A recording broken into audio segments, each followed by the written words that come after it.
Good morning, students. Today we are going to learn about 10th Standard Civics, Unit 4, India's Foreign Policy. Learning objectives. After studying this lesson, students will be able to identify the basic principles of India's foreign policy, explain the meaning and significance of non-alignment, analyze the stages of our foreign policy, explain the importance of foreign policy, recognize the difference between domestic policy and foreign policy. இந்தியாவின் வெளியுறவு கொள்கை.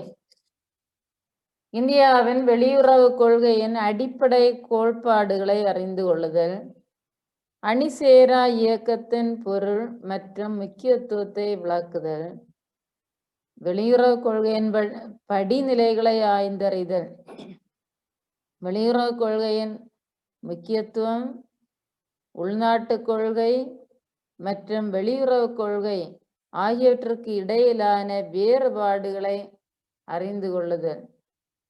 இவை இப்பாடப்பகுதியின் கற்றலின் நோக்கங்களாக குறிப்பிடப்பட்டுள்ளது. First of all, introduction.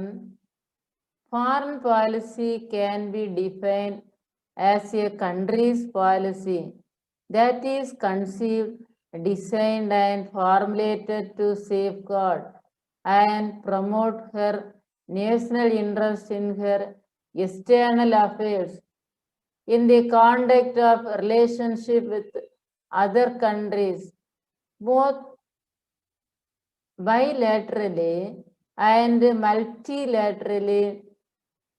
It seeks to secure the best interest of the people, territory and economy of the country. வெளியுறவு கொள்கை என்பது ஒரு நாடு வெளியுறவு விவகாரங்களின் மூலம் தேசிய நலனை பாதுகாக்கவும் மேம்படுத்தவும் பலதரப்பு உறவுகளை பேணவும் வடிவமைக்கப்பட்ட ஒரு கொள்கை ஆகும். It is a direct reflection of country's traditional values and overall national policies, her aspirations and self-perception. Nations have also been interdependent. Interdependence has been an incontrovertible fact of international relations. The main tools of foreign policy are treaties and executive agreements, appointing ambassadors, foreign aid, international trade and armed forces. வெளியுறவு கொள்கை என்பது நாட்டின் பாரம்பரிய மதிப்புகள், ஒட்டுமொத்த தேசிய கொள்கை, overall national policies, எதிர்பார்ப்பு மற்றும் சுய கருத்து,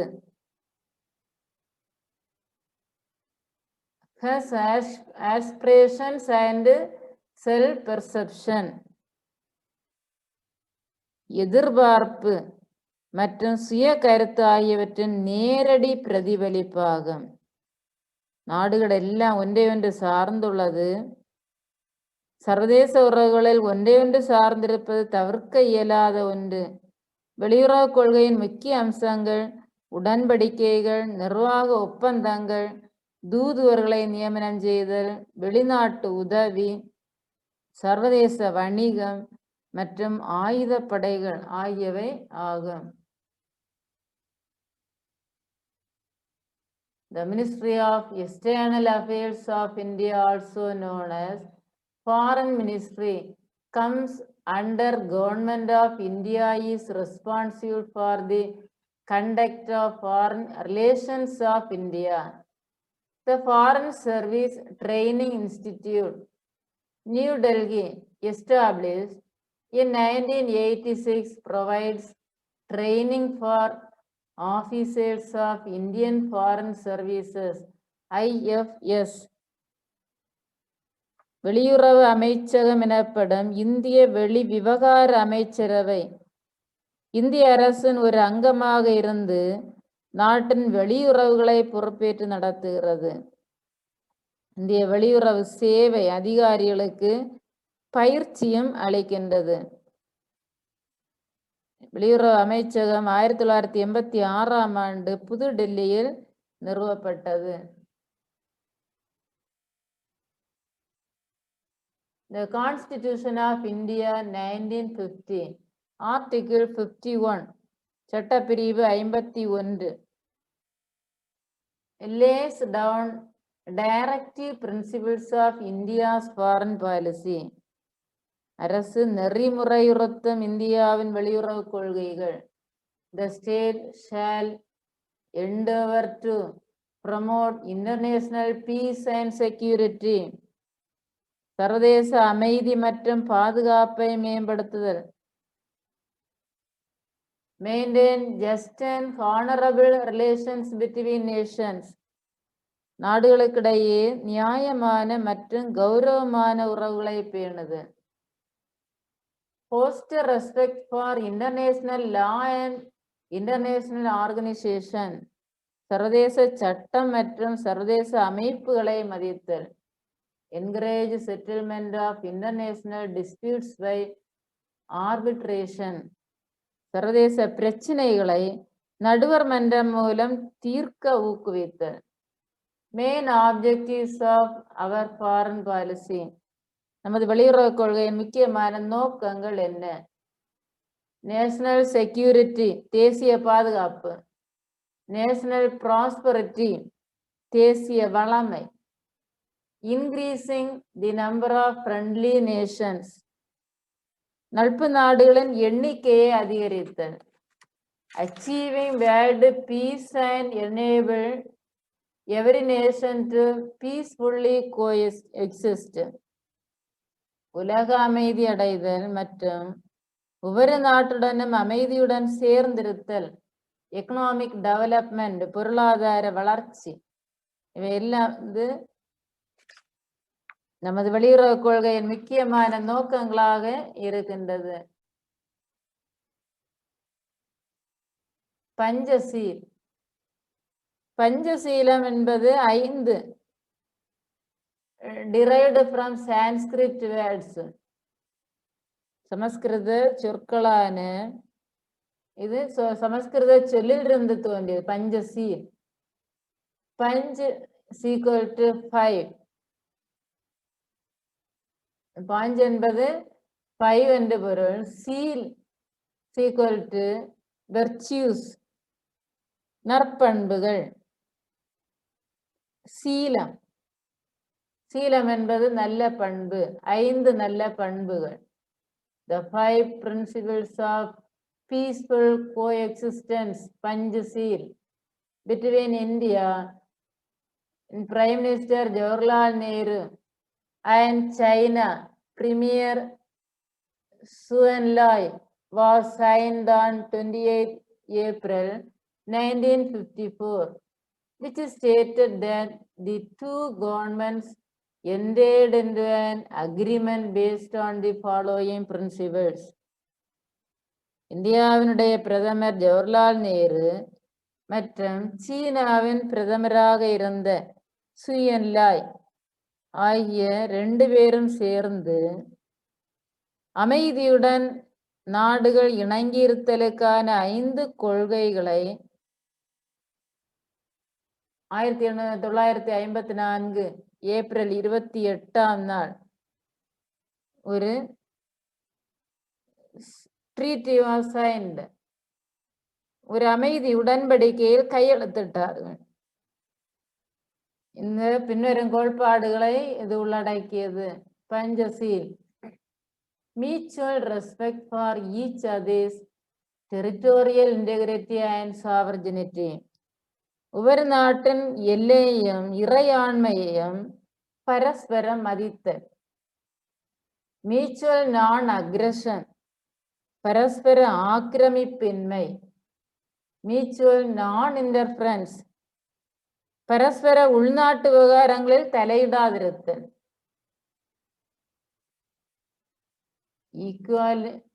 Equality and cooperation for mutual benefit. பரஸ்பர நலனுக்கான சமத்துவம் மற்றும் ஒத்துழைத்தல், பீஸ்ஃபுல் கோ எக்ஸிஸ்டன்ஸ், அமைதியாக சேர்ந்திருத்தல். இந்த 5 நல்ல பண்புகள் தான் பஞ்சசீல் என்று அழைக்கப்படுவது. These principles were incorporated in the Bandung Declaration signed in the Afro-Asian Conference held in 1955 in Indonesia. ஆப்பிரிக்க ஆசிய மாநாட்டில் கையெழுத்தான பாண்டோங் பிரகடனத்தில் இந்த கொள்கைகள் எல்லாம் சேர்க்கப்பட்டது. பாண்டோங் மாநாடு, பாண்டோங் declaration signed in 1955. One mark question கேட்பாங்க. In which year Bandung Declaration was signed? Answer 1955. Basic determinants of a foreign policy: geographical position and size of territory. வெளியுறவு கொள்கையின் நிர்ணயிக்கும் அடிப்படை காரணிகள் என்னென்ன? Number 1, geographical position and size of territory. நாட்டின் புவியியல் அமைப்பு மற்றும் பரப்பளவு. Number 2, nation's history, traditions and philosophical basis. நாட்டின் வரலாறு, பாரம்பரியம் மற்றும் தத்துவம் அடிப்படையிலானவை. Natural resources, இயற்கை வளங்கள். The compulsion of economic development, பொருளாதார வளர்ச்சியின் அவசியம். Political stability and structure of government, அரசியல் நிலைத்தன்மை மற்றும் அரசாங்க அமைப்பு. The necessity of peace, disarmament and non-proliferation of nuclear weapons. அமைதிக்கான அவசியம், ஆயுத குறைப்பு மற்றும் அணு ஆயுத பெருக்க தடை. மிலிட்டரி ஸ்ட்ரென்த், இராணுவ வலிமை. இன்டர்நேஷனல் மிலியூ, சர்வதேச சூழ்நிலை. இவை அனைத்தும் வெளியுறவு கொள்கையினை நிர்ணயிக்கும் அடிப்படை கருத்துக்கள். Basic determinants of a foreign policy. Foreign policy in 1950s and 1960s. வெளியுறவு கொள்கைகள் 1950 மற்றும் 1960. The period from independence through 1950s and 1960s constituted the most idealistic phase of India's foreign policy under the guidance of India's first Prime Minister Jawaharlal Nehru. 1950 மற்றும் 60களில் இந்தியாவின் வெளியுறவு கொள்கைகள் நாட்டின் முதல் பிரதமராக இருந்த ஜவஹர்லால் நேரு வழிகாட்டுதலின்படி முக்கிய குறிக்கோள்களை கொண்டதாக அமைந்திருந்தது. The new nations that got independence after the long period of colonial struggle found themselves in a very difficult situation with respect to economic development. நீண்ட காலமாக காலனி ஆதிக்கத்தில் இருந்து சுதந்திரம் பெற்ற நாடுகள் பொருளாதார மேம்பாடு தொடர்பாக கடுமையான சூழ்நிலைகளை எதிர்கொண்டது. So it was necessary to align with either of the blocks. எனவே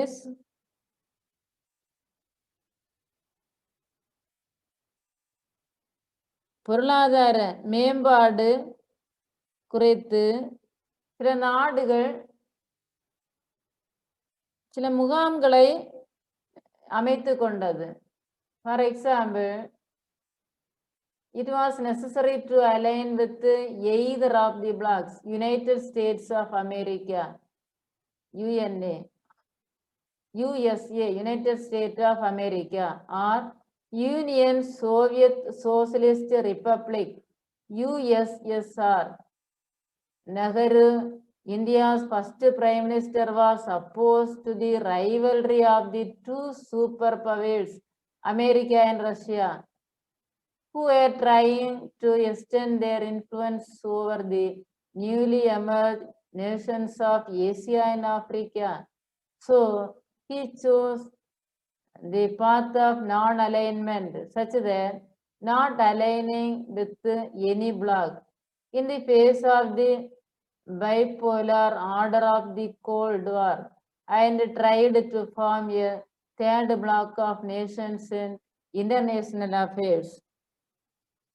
சோவியத் சோசியலிச குடியரசுகளின் ஒன்றியம் USSR, அமெரிக்க ஐக்கிய நாடுகள் USA, United State of America ஆகியவற்றில் ஏதேனும் ஒரு முகாம்களில் சேர்வது அவசியமாயிற்று.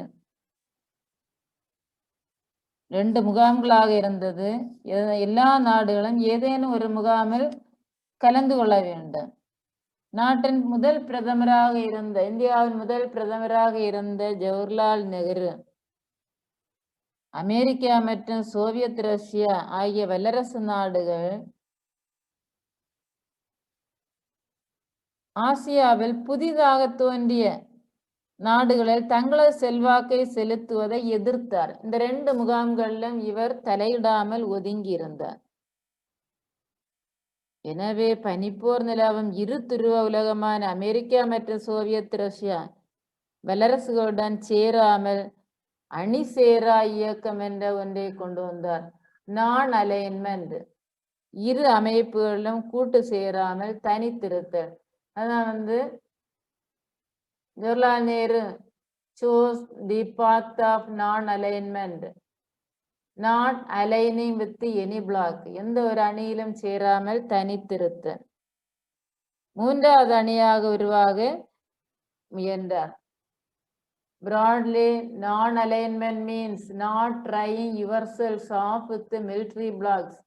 It means trying to view things as far as possible, not from the military point of view, though that has to come in sometimes, but independently and trying to maintain friendly relations with all countries.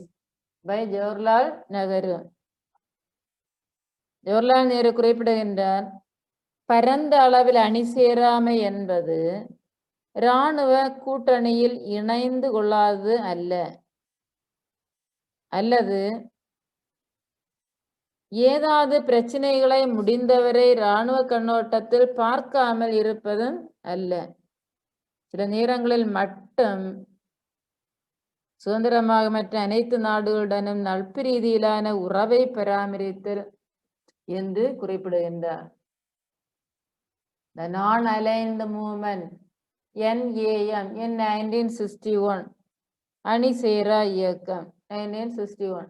The term non-alignment was coined by V. Krishna Menon in his speech at the United Nations in 1953. அணிசேரா இயக்கம் என்ற சொல் 1953 ஐக்கிய நாடு சபையில் உரையாற்றிய we. Krishna Menon என்பவரால் உருவாக்கப்பட்டது. Non-alignment has been regarded as the most important feature of India's foreign policy. அணி சேராமை என்பது இந்திய வெளியுறவு கொள்கையின் முக்கிய அம்சமாக விளங்குகிறது. ஐக்கிய நாடு சபையில் உரையாற்றிய கிருஷ்ணமேனன் என்பவரால் உருவாக்கப்பட்டது என்றாலும் இந்தியா வெளியுறவு கொள்கையின் முக்கிய அம்சமாக இருப்பது non-alignment, non-allied movement. It aimed to maintain national independence in foreign affairs by not joining any military alliance. The non-aligned movement NAM was formed with a membership of 120 countries and 17 states as observers and 10 international organizations. It has transformed from a political movement to an economical movement. எந்த ஒரு அமைப்பிலும் சேராமல் வெளிநாட்டு விவகாரங்களில் தேசிய சுதந்திரத்தை பராமரித்து அணிசேரா இயக்கமானது 120 உறுப்பு நாடுகளையும் 17 நாடுகளை பார்வையாளராகவும் 10 சர்வதேச நிறுவனங்களையும் கொண்டுள்ளது.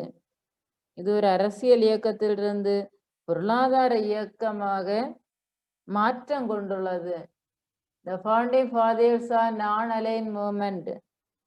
அணிசேரா இயக்கத்தின் நிறுவன தலைவர்கள் Jawaharlal Nehru of India, Tito of Yugoslavia, Nasser of Egypt, Sukarno of Indonesia and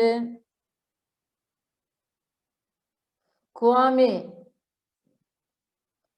Nkrumah of Ghana were the founding fathers of NAM. அணிசேரா இயக்கத்தின் நிறுவன தலைவர்கள் இந்தியாவின் ஜவஹர்லால் நேரு, யூகோஸ்லோவியாவின் டிட்டோ, எகிப்தின் நாசர், இந்தோனேசியாவின் சுகர்னோ மற்றும் கானாவின் குவாமே நுக்ருமா என்பவர்கள் ஆவார்கள். 2 மார்க் கொஸ்டின்ல கேட்பாங்க. India's foreign policy during Cold War era. பனிப்போர் காலத்தின் இந்தியாவின் வெளியுறவு கொள்கை. The non-alignment routes did not prevent India from entering into an alignment with the Soviet Union by the Indo-Soviet Treaty of 1971, 20-year pact of peace, friendship and cooperation. India அணிசேரா இயக்கத்தில் இருந்த போதும் Soviet யூனியனுடன் 1971ஆம் ஆண்டில் இந்திய சோவியத் ஒப்பந்தத்தின் 20 ஆண்டுகால ஒப்பந்தமான அமைதி, நட்புறவு மற்றும் ஒத்துழைப்பு மூலம் இணைந்தது. Then India embarked on a substantial program of military modernization. In 1974, India also conducted its first nuclear test at Bokharan under subterranean nuclear explosions project in response to China's nuclear test in 1964 at Lapnor. 1964 லாப்னார் என்னும் இடத்தில் மேற்கொண்ட அணு சோதனைக்கு பதிலடியாக India முதலாக அணுசோதனை திட்டத்தை நடத்தியது. 1974 பொஹ்ரான் என்னும் இடத்தில் நடத்தியது. 1 mark question. In which year the first nuclear test at Bohran also conducted? Answer 1974. In which place கேட்பாங்க. பொஹ்ரான் முதல் அணுசோதனை நடத்திய இடம் ஆண்டு 1974, place Bohran.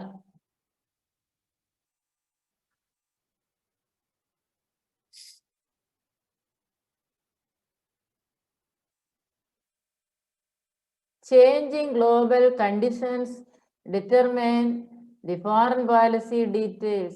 India got her political freedom in the aftermath of a disastrous Second World War, and India had to be redeemed from acute poverty, literacy, and chaotic socio-economic conditions.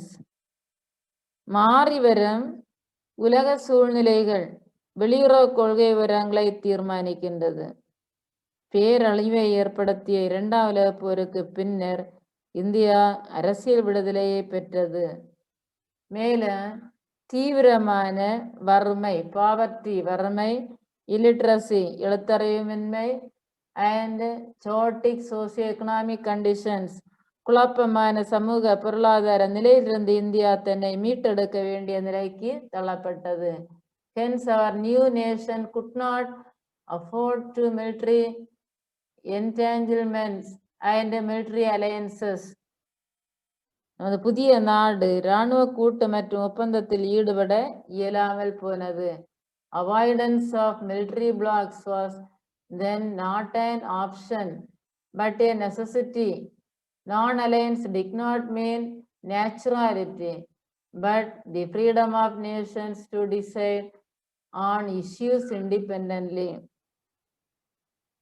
இராணுவ கூட்டணியை தோற்பது என்பது அப்போது ஒரு விருப்பமாக மட்டுமின்றி ஒரு தேவையாகவும் இருந்தது.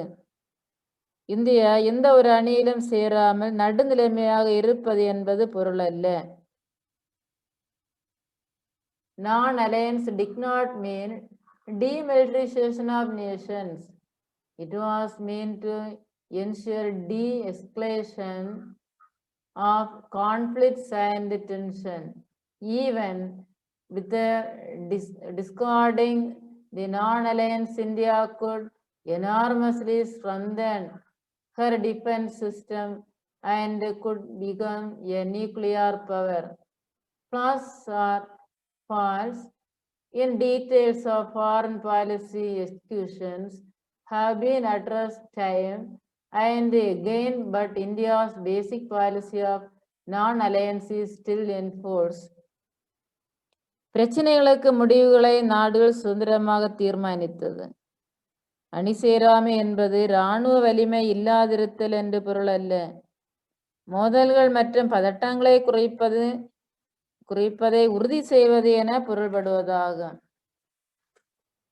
கூட்டு சேராமை.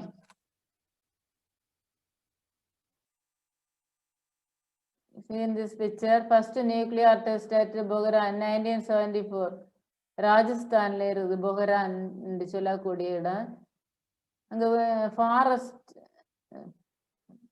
ஹாட் பிளே, இங்க வந்து பாலைநில டெசர்ட் ஏரியா. டெசர்ட் மணலும் மணல் சார்ந்த பகுதியும் பாலைநிலம். இந்தியாவில் ஒரே ஒரு பாலைவனம் தான் உண்டு. ராஜஸ்தானில் தார் டெசர்ட். அந்த இடத்துலதான் ஆள் நடமாட்டம் ஒன்றும் இருக்காது. அங்குதான் முதலாக நியூக்ளியர் டெஸ்ட் நடத்தினாங்க. First nuclear test at Pokhran in Rajasthan 1974. New developments in the 1990s and the 20th century. 20ஆம் நூற்றாண்டு.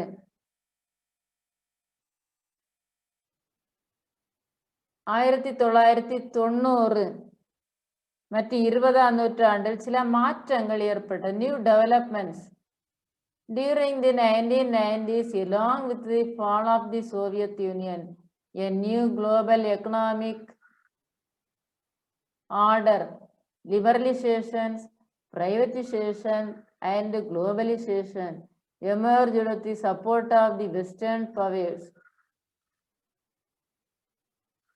ஒரு புதிய உலகளாவிய பொருளாதார கொள்கை, தாராளமயமாதல், லிபரலைசேஷன் தாராளமயமாதல், பிரைவேட்டைசேஷன் தனியார் மயமாக்கல் அண்ட் குளோபலைசேஷன் உலகமயமாக்கல், இந்த 3 பொருளாதார கொள்கைகளும் வலுப்பெற்றது.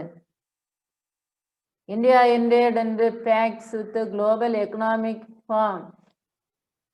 Forum GATT and entered into bilateral, trilateral, multilateral agreements. இருதரப்பு, bilateral இருதரப்பு, trilateral முத்தரப்பு, ட்ரை என்றாலே முத்தரப்பு, மல்டிலேட்ரல் பலதரப்பு அக்ரிமெண்ட்ஸ் ஒப்பந்தங்கள். 3 முக்கிய வகையான ஒப்பந்தங்களில் ஈடுபட்ட its nuclear experiments resulted in intermediary reactions from the Western world. இந்தியாவின் அணு ஆயுத சோதனைகள் மேற்கத்திய நாடுகளிலிருந்து அச்சுறுத்தும் எதிர் விளைவுகளை ஏற்படுத்தின. This in India's policy manifested in various ways such as better relations with China, the Look East policy 1992, சீனாவுடனான நட்புறவு, கிழக்கு நோக்கு கொள்கை 1992, the second nuclear test at Bogharan in 1998 in Rajasthan. பொக்ரானில் நடைபெற்ற இரண்டாவது அணு சோதனை 1998. Defence procurement relationship with Israel. இஸ்ரேலிடமிருந்து பாதுகாப்பு தளவாடங்களை கொள்முதல் செய்தலுக்கான உறவு. Energy diplomacy with Arab countries and Iran. அரபு நாடுகள் மற்றும் ஈரானுடன் எரிசக்தி ஆற்றல் வள தூதரக உறவு. Agreeing to US nuclear missile defence programme. அமெரிக்காவின் அணு ஏவுகணை பாதுகாப்பு திட்டத்தை ஏற்றுக்கொள்ளுதல். India's vote against Iran at the International Atomic Energy Agency. சர்வதேச அணுசக்தி நிறுவனத்தில் ஈரானுக்கு எதிராக இந்தியாவின் வாக்களிப்பு.